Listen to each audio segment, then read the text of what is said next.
Tired of your Instagram content feeling like a shot in the dark?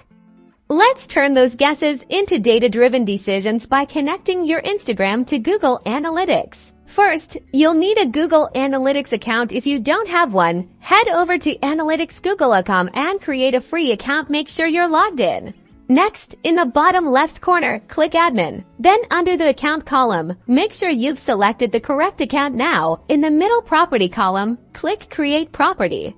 Because Instagram Insights come from a mobile app, we'll treat it like a website. Select Web as the property type. Then click Next. Now, fill in the website details. For website name, just put something descriptive like My Instagram Profile for the website URL. Since you can't directly track Instagram profiles this way, enter your Linktree, website, or landing page URL that's linked in your Instagram bio. Choose your industry category and reporting time zone and click Create.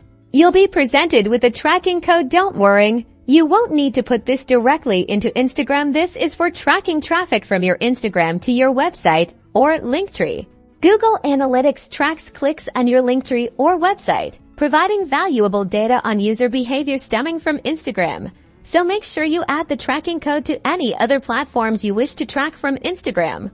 Explore the acquisition reports to see how much traffic is coming from your Instagram link. Use behavior reports to understand how users interact with your website after clicking through over time. You can see what content drives the most traffic and engagement. Analyze this data, experiment with different content, and watch your Instagram marketing efforts become much more effective.